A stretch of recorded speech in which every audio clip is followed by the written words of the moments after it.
Assalamualaikum warahmatullahi wabarakatuh. Perkenalkan, nama saya Yesi Ersiwati. Saya mahasiswa PPG dalam jabatan tahun 2023 di LPTK Universitas 11 Maret Semarang. Yang mana pada hari ini, tanggal 13 Juli 2023, saya akan melaksanakan uji kinerja atau UKIN praktek pembelajaran di kelas 11 mata pelajaran administrasi farmasi dengan materi tentang pelayanan kefarmasian. Saya mengajar di SMK Hikmah Kabupaten Garut, Provinsi Jawa Barat. Terima kasih. Assalamualaikum warahmatullahi wabarakatuh.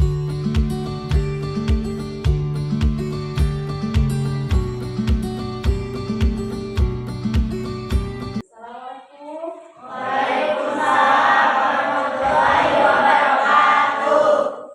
Gimana kabarnya kalian hari ini? Alhamdulillah luar biasa. Allahu Akbar. Alhamdulillah. Amin. Sebelum memulai pelajaran, kita berdoa dulu ya. Berdoa. Jika sebelum kita belajar, mari kita berdoa dalam hati mulai.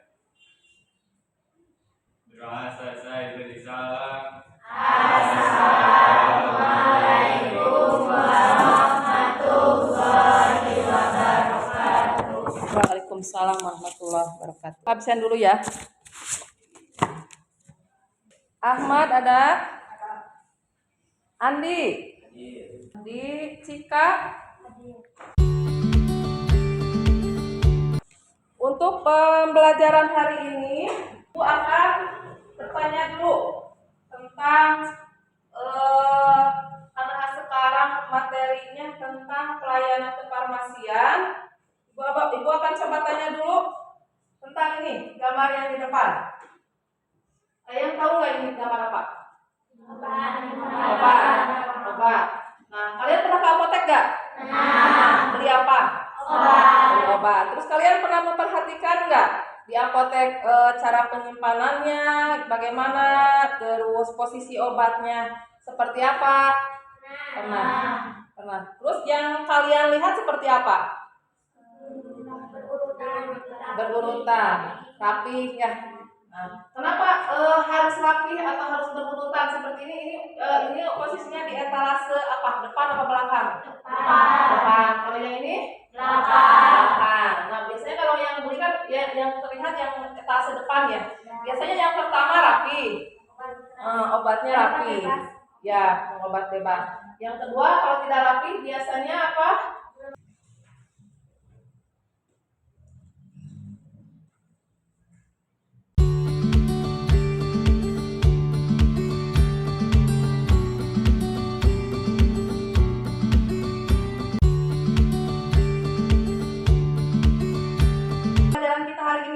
Tujuan pembelajaran kita hari ini adalah untuk melalui kegiatan pembelajaran dengan model pembelajaran Project Based Learning atau PJBL. Jadi sekarang kalian materi sekarang modelnya model PJBL, yaitu project. Siswa diharapkan dapat menampilkan sikap rasa ingin tahu, responsif, dan tanggung jawab selama proses pembelajaran, serta dapat menganalisis dan membuat diagram alur. Nanti kalian bisa membuat diagram alur pengelolaan obat di apotek, rumah sakit, dan puskesmas. Lalu bisa mempresentasikannya ya. Nah, sekarang materi sekarang adalah tentang pelayanan kefarmasian. Pelayanan kefarmasian itu ada apa aja? Yang pertama ada tentang standar pelayanan yang untuk pertama ini tentang standar pelayanan kefarmasian di apotek. Standar pelayanan kefarmasian di apotek itu ada dua, yaitu pengelolaan sediaan farmasi sama pelayanan farmasi klinik. Yang pertama dulu kita bahas tentang pengelolaan sediaan farmasi. Pengelolaan sediaan farmasi yang maksud di sini yaitu mulai dari yang pertama, perencanaan. Bagaimana kalian merencanakan obat di apotek itu seperti apa? Yang pertama berdasarkan konsumsi obat. Misal nih di apotek, nih masyarakat sekitar sini yang paling sering beli obat itu obat apa? Biasanya apa? Misal contohnya Sanmol Sirop. Nah biasanya itunya Sanmol Sirop. Berarti kalian harus menyediakan obat Sanmol Sirop. Yang pertama. Yang kedua, perencanaan obat itu berdasarkan pola penyakit. Jadi ngacuna kalian selain konsumsi obat, pola penyakit. Kalian harus tahu dulu pola penyakit. Ya, minggu sekarang lagi musim apa ya? Bisa minggu sekarang lagi musim batuk flu. Berarti kalian harus menyediakan obat batuk flu itu diperbanyak karena lagi musim. Biasanya kalian bisa di apotek pesennya 10 flash. Yang kedua, pengadaan obat.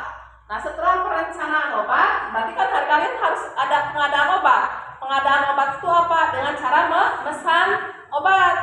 Nah, perencanaan obat itu yang pertama, si perencanaan obatnya biasanya selain tadi konsumsi sama pola penyakit, biasanya nyari obat yang mau habis di rangkap obat di apotek. Bisa ada paracetamol sirop nih, ada 2 flash lagi.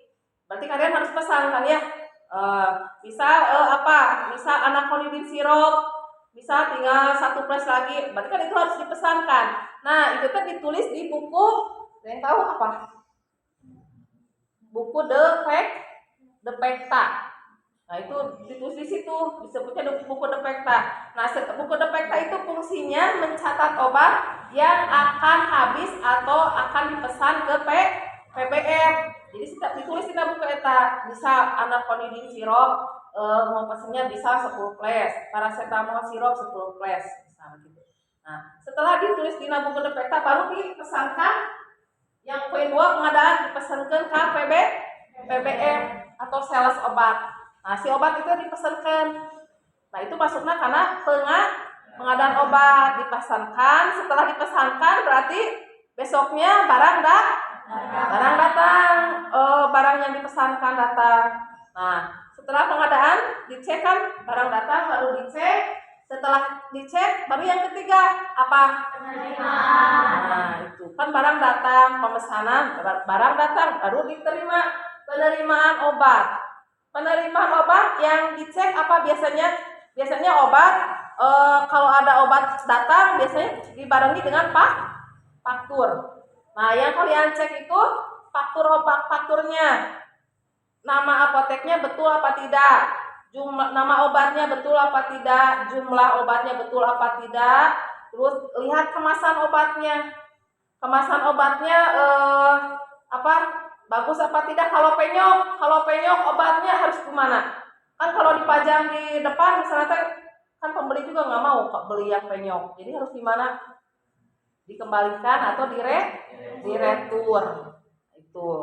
Itu cara fungsinya penerimaan obat. Jadi kita harus ngecek obat. Setelah di penerimaan lalu penyimpanan. Setelah kita menerima obat berarti kan harus disimpan. Penyimpanan obat. Jadi obatnya harus disimpan. Penyimpanan obat berdasarkan aturan ada apa aja yang tahu? Berdasarkan abjad atau alfabet. Berdasarkan golongan obat, terus berdasarkan ayo belajar dah. Di apotek suka ada apa? Kulkas. Nah, berdasarkan suhu. Ya, terus berdasarkan lamun apotek suka dengan sirop kumpul, salep kumpul, bentuk sediaan. Nah, berdasarkan bentuk sediaan, makanya di apotek sekalian mau di depan mau di belakang itu seperti itu penyimpanan. Tablet kumpul, sirop kumpul, salep kumpul. Gitu. Berdasarkan bentuk sediaan. Lalu ada lagi berdasarkan metode PIPO sama PEPO, first in first out. Itu penyimpanan. Pemusnahan obat. Pemusnahan obat untuk apa? Obat apa? Obat kadaluarsa. Berarti harus dimusnahkan ya. Obat kadaluarsa. Pemusnahannya biasanya bagaimana untuk obat kadaluarsa? Obat. Kalau dibakar mah resep biasanya. Ini mah obat. Dikubur. Sebelum dikubur berarti harus dibuka dulu cangkangnya ya. Dikubur langsung digali dulu, dikubur langsung ditimbun atau selain dikubur dilarutkan. Biasanya dilarutkan, dibuka terus dilarutkan lalu dibuang. Kalau untuk sekarang mah rata-rata harusnya di air yang mengalir kayak sungai. Nah itu aliran kalau sekarang mas susukan teh yang air yang mengalir, tapi kebanyakan kan karena susah sekarang apalagi di kota biasanya ya pemusnahan. Yang keenam, pengendalian obat, yaitu dengan cara pakai stok obat.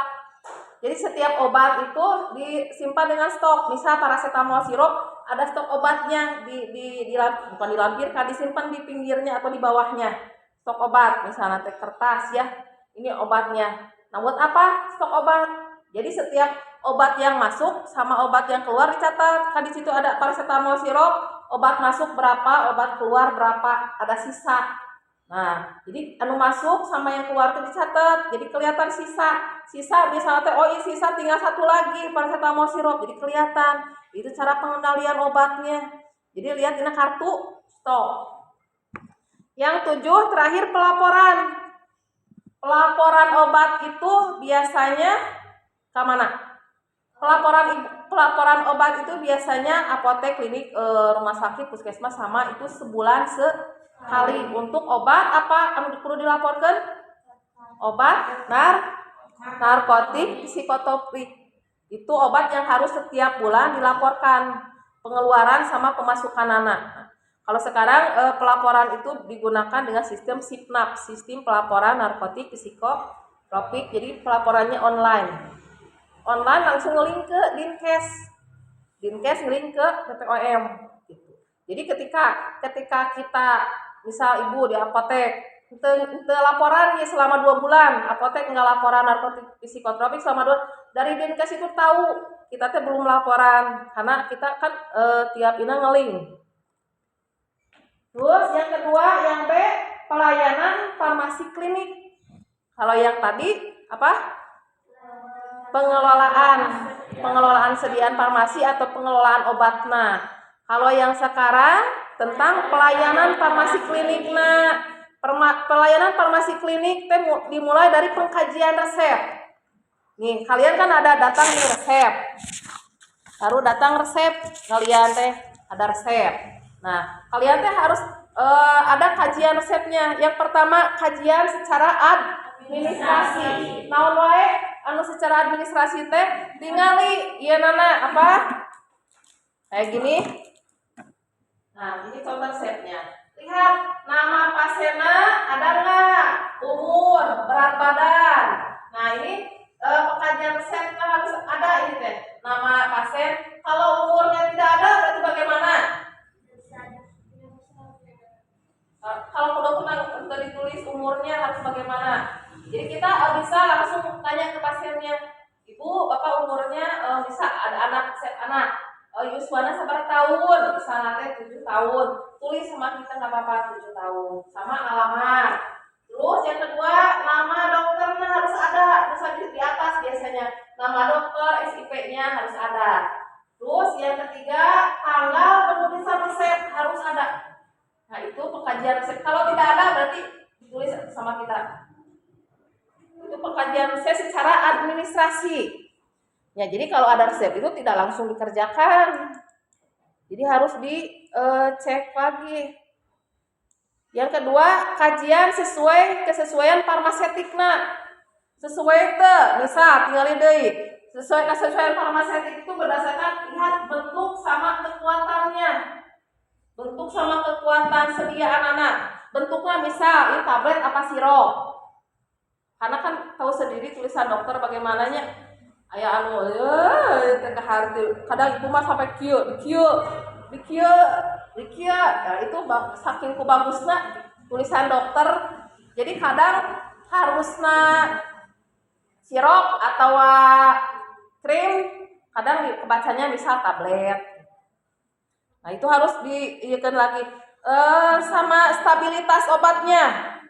stabilitas atau kualitas, mulai dari stabilitas obat, mulai dari pertama penyiapan sampai ke akhir itu stabilitas obatnya harus terjaga. Kompatibilitas atau ketercampuran obat. Ketercampuran obat itu misal kalau ada resep racikan sirup kering kan harus ditambah dengan air ya.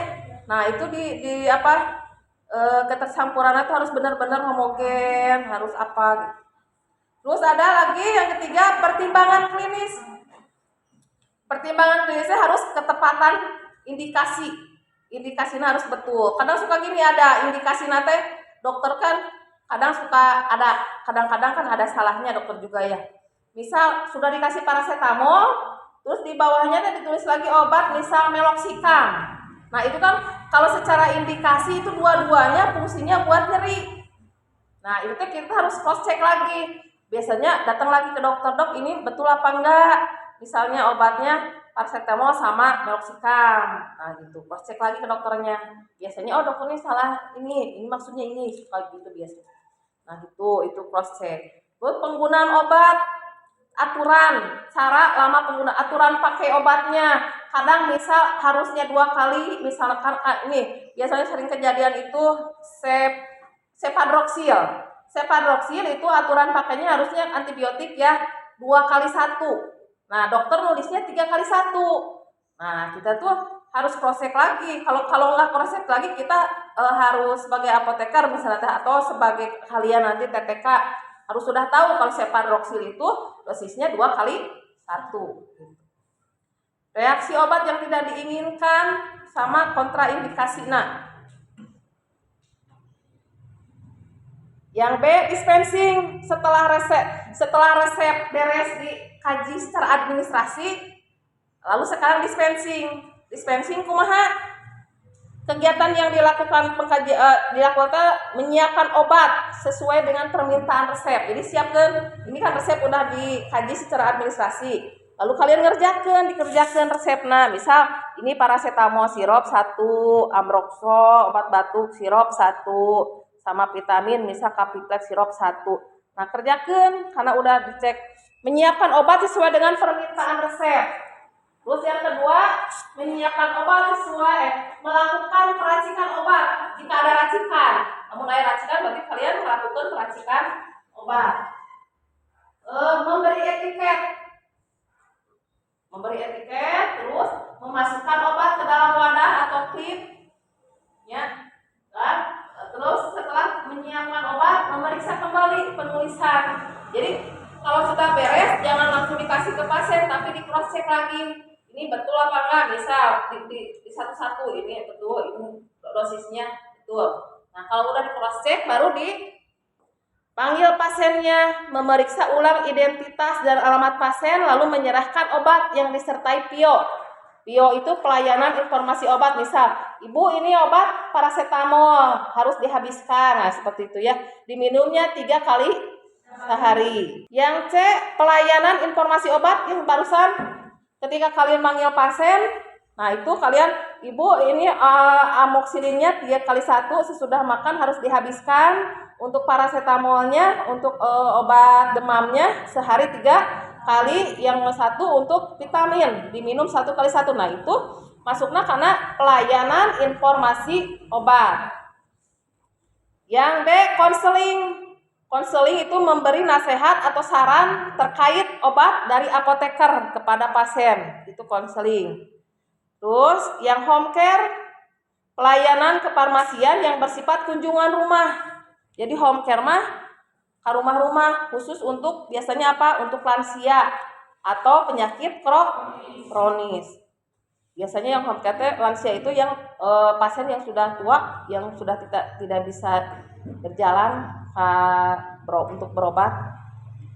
Lalu yang E, pemantauan terapi obat, kegiatan untuk memastikan terapi obat yang aman dan efektif dan rasional untuk pasien. Yang G, monitoring efek samping obat atau MESO, merupakan kegiatan pemantauan setiap obat yang merugikan terjadi dalam dosis yang digunakan untuk tujuan diagnosis dan terapi. Biasanya itu kadang biasanya untuk monitoring efek samping obat suka dilakukan pada pasien rawat inap. Nah, ini yang kedua, standar pelayanan kefarmasian di rumah sakit. Kalau yang tadi di apotek, yang pertama. Yang kedua, sekarang standar pelayanan kefarmasian di rumah sakit. Yang ininya sama tentang pengelolaan sediaan farmasi dan pelayanan farmasi klinik. Yang pertama, pengelolaan sediaan farmasinya. Nah, kalau yang pertama tadi, yang apotek itu langsung ke yang pertama itu apa? Perencanaan. Nah, untuk di rumah sakit mah ada ini nih. Pemilihan obat dulu. Pemilihan obat berdasarkan apa? Formularium, berdasarkan pola penyakit, mutu obatnya bagus apa tidak, sama harga. Harganya bisa murah apa tidak. Biasanya untuk rumah sakit dilihat dari harga mana, harga yang lebih murah biasanya itu yang diambil. Yang kedua baru perencanaan ya. Perencanaan, pengadaan, penerimaan itu sama dengan yang di apotek, penyimpanan. Nah, yang 6 itu beda dengan apotek, pendistribusian. Kalau di apotek pendistribusiannya langsung ke pasien, bisa yang beli umum, beli paraset, beli amoksili, beli ambroxol. Nah, kalau di rumah sakit pendistribusiannya ke yang dirawat, rawat inap atau rawat jalan. Nah, ini untuk rawat inap. Pendistribusian nanti ada sistemnya, sistem berdasarkan persediaan lengkap di ruang atau floor stock. Floor stock itu biasanya disimpan, misal si obat disimpan di ruangan. Misal kalau di rumah sakit suka ada ruangan naon, ruangan apa melati misalnya. Nah, si obat itu misal disimpan di ruangan melati misalnya, itu contohnya. Nah, jadi kalau ada resep dari dokter, jadi ngambilnya di stok di situ di ruangan itu jaga. Yang kedua, sistem resep perorangan. Jadi resep perorangan mah, jadi langsung dikasih resepnya ke pasien, disuruh beli sendiri ke instalasi farmasi. Itu resep perorangan. Yang ketiga, sistem unit dosis. Sistem unit dosis mah apa? Untuk rawat, jadi sistem per 1 kali dosis. Makanya kalau kalian lihat untuk sekarang mah yang dirawat, suka lihat ya yang dirawat, jadi dikasih nanti satu-satu geningan. Misal ada 3 obat berarti ada 3 dikasihnya. Misal antibiotiknya 1 tablet, buat nyerinya 1 tablet, ya sama jadi satu-satu. Nah, itu tuh disebutnya sistem unit dosis. Jadi 1 kali minum, 1 kali pakai yang dikasihkan ke pasien. Nah, itu sekarang. Kalau dulu kan misal dikasih nanti ada 1 lembar ke pasien tuhnya. Kalau sekarang mah enggak, yang paling sering dipakai ini yang sekarang sistem unit dosis. Itu yang sekarang pada dipakai oleh rumah sakit atau klinik yang ada rawat inap. Pemusnahan sama dengan apotek, harus ada pengendalian, lalu ada administrasi yaitu pencatatan dan pelaporan. Pelayanan farmasi kliniknya ada pengkajian resep, penelusuran riwayat penggunaan obat, rekonsilisasi obat, ada PIO sama konseling, terus ada visit. Visit itu kalau di apotek tidak ada visit. PTO, meso ada dispensing sediaan steril. Kalau di apotek di rumah sakit ada dispensing sediaan steril, ada EPO sama pemantauan kadar obat dalam darah. Jadi pasien yang akan dirawat itu biasanya dipantau kadar obatnya, misalnya harus dicek lab.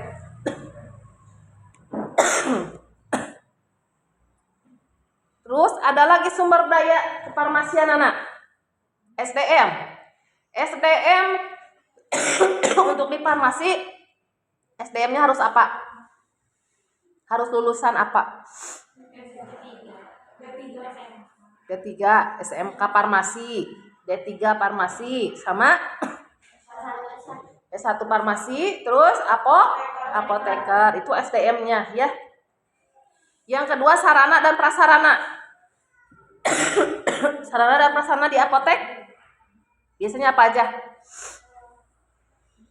Komputer, kursi tunggu yang kayak gitu ya, rak obat. Nah, itu sarana dan prasarana.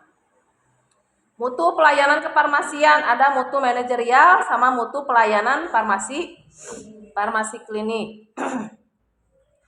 Yang ketiga, sekarang standar pelayanan kefarmasian di puskesmas. Yang tadi di rumah sakit, sekarang terakhir di puskesmas.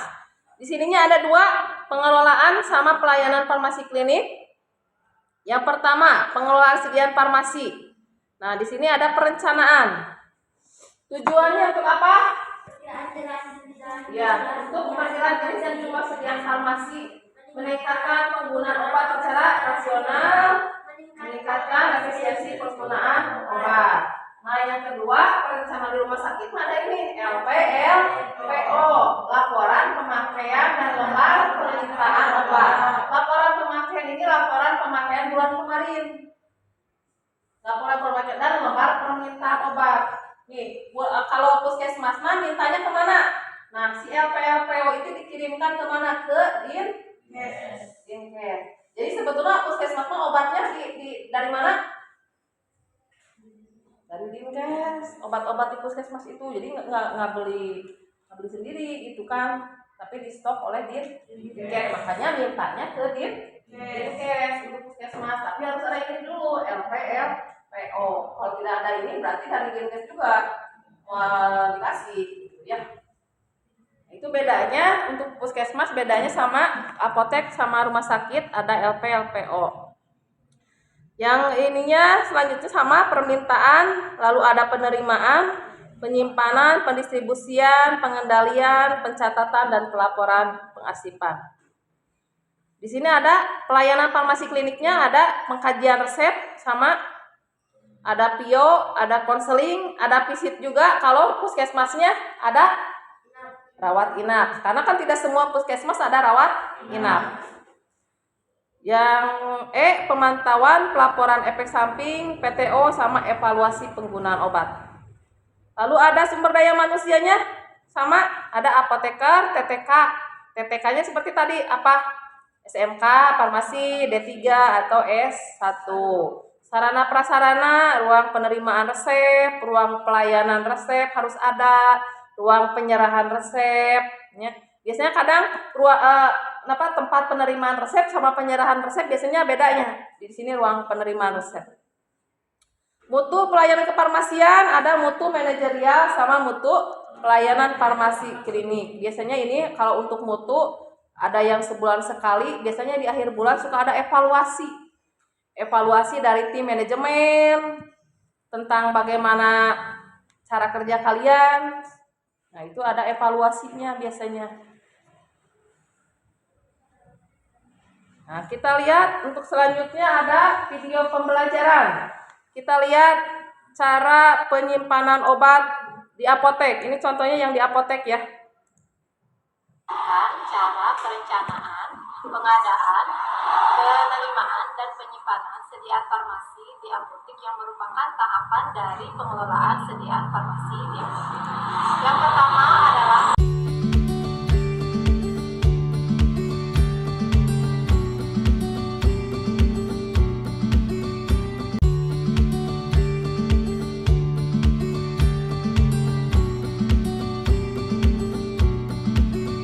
pembelajaran tentang pengelolaan obat ya.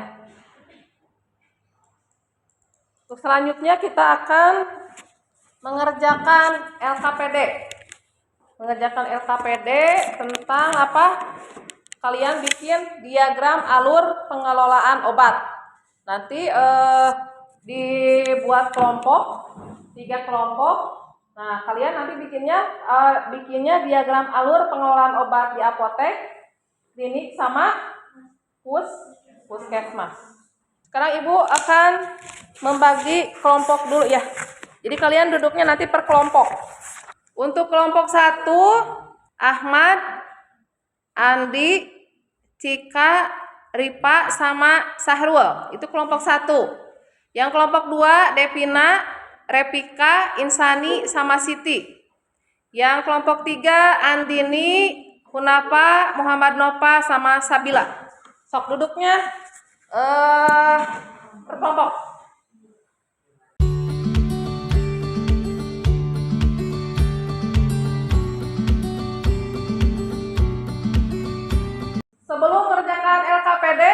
Kita ice breaking dulu ya. Tepuk 1.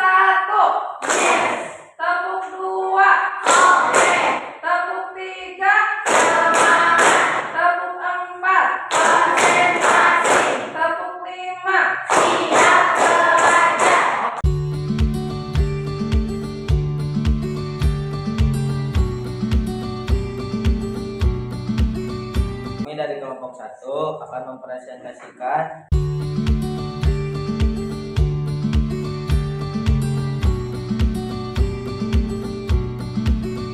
Catatan keluar masuk obat, waktu stok, manual, atau digital. Dari kelompok yang lain ada tanggapan nggak? Apa? Ada yang kurang atau apa? Dari kelompok 1? Udah? dan dari kelompok kami, mohon maaf lahir Kesimpulannya untuk pengelolaan obat di apotek itu ada apa? 1, perencanaan. Yang kedua, pengadaan, penerimaan, penyimpanan, pemusnahan, pencatatan dan pengadaan ya.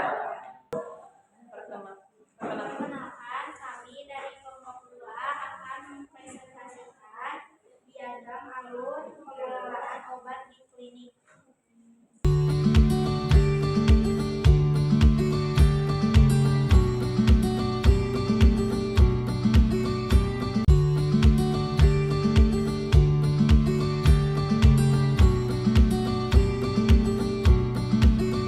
Kami dari kelompok 3 akan mempresentasikan hasil kerja kami. Di sini kita membuat diagram alur pengelolaan obat di puskesmas.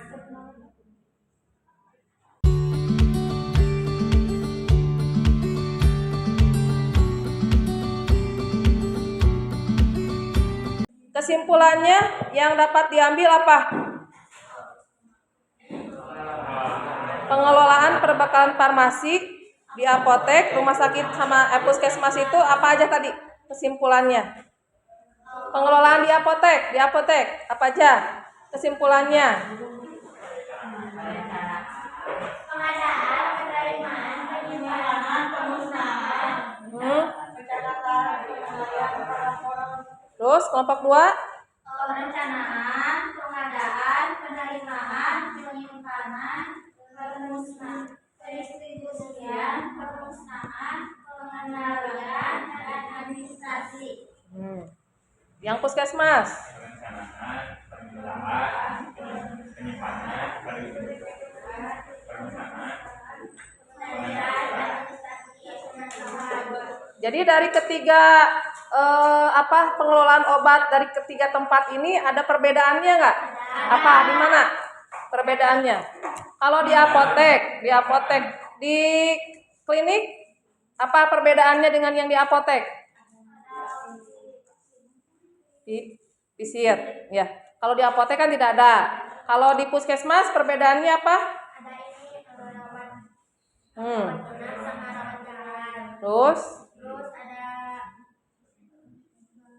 Iya, ada permintaan. Kalau untuk apotek sama klinik kan tidak ada permintaan kemana? Ke Dinkes, ya. Itu perbedaannya dengan apotek sama klinik. Terus sama tadi apa? LPO, ya. Itu perbedaannya. Jadi itu kesimpulannya. Nah, untuk sekarang post test. Kita tes lagi kalian setelah menerima materi. Ibu kirimkan lagi linknya ya. Kalian kerjakan lagi soalnya seperti yang soal yang pretest. Soalnya sama.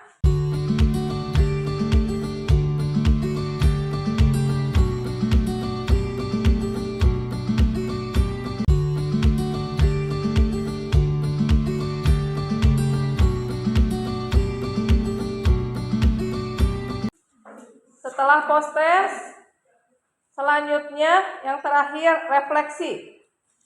Untuk refleksi kali ini kita akan lihat apakah kalian dapat menyimpulkan materi pelayanan kefarmasian hari ini. Apa kesimpulannya? Kita bisa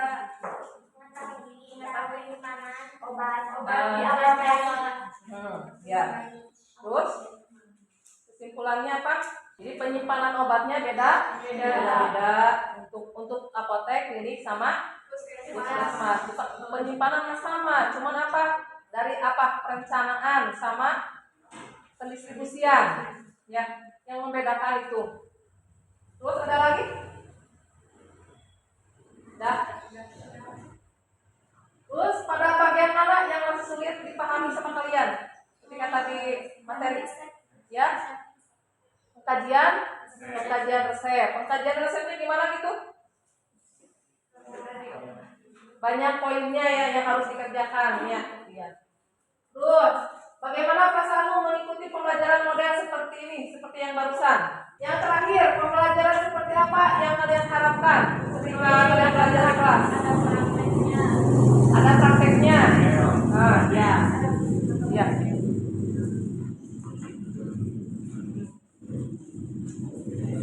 Untuk pembelajaran hari ini dicukupkan sampai sini.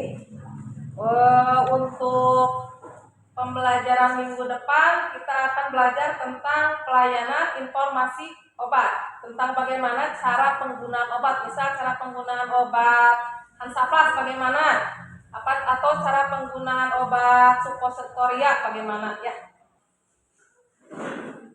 Sebelum kita pulang, mari kita berdoa dan mati mulai. Berdoa selesai bersalah.